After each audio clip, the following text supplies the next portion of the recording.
come. Bwana He atakuja. will send an Isaiah. Atatuma He Isaya. will send an angel. Atatuma He will malaika. speak his voice. Atanena He will sauti. come and change that situation. Atakuja na kubadilisha. There is nothing that is too hard for the Hakuna Lord. ambacho He is able to kigumu. levelize the mountain mountains. Hallelujah. Oh mountain, what are you before Zerubbabel? You will be made a plain.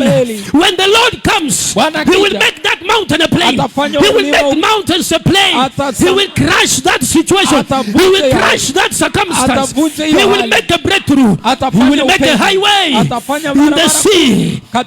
When the Lord appears, the sea will flee. And the highway will appear. And the Lord will say, let's go. And He will get you over to the other side. Amen. I welcome Bishop. Take over from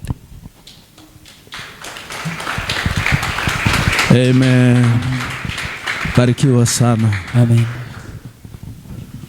He who has ears, let him hear what the Spirit is saying to the Aliye na churches. masikio asikie kile ambacho Roho anasema kwa makanisa.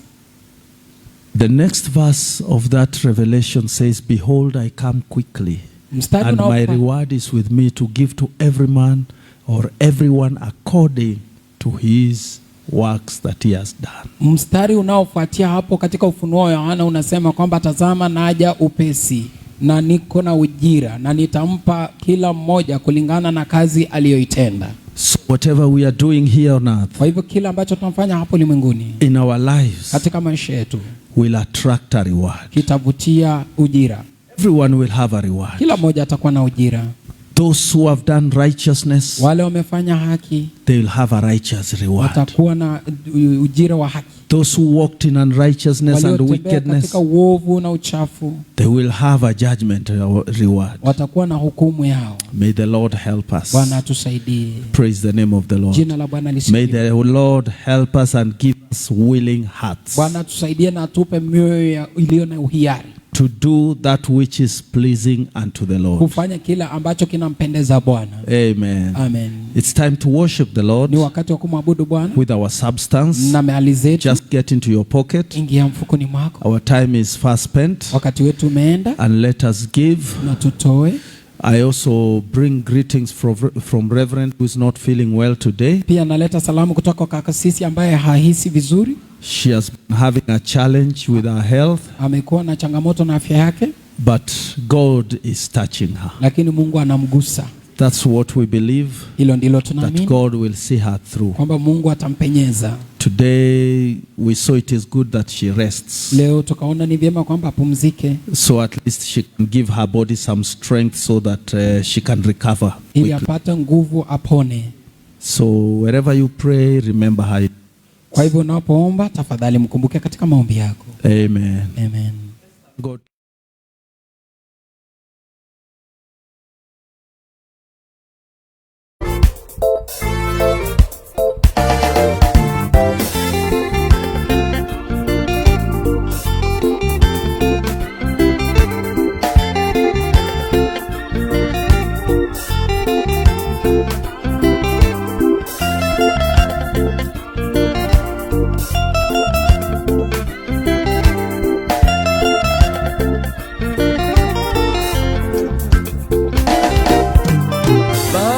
Baba, niwezeshe niwe mwenye nguvu. Baba, niwezeshe niwe mwenye nguvu. Baba wa milele, niwezeshe niwe mwenye nguvu. Baba, niwezeshe niwe mwenye nguvu. Masia wangu mie, niwezeshe niwe mwenye nguvu.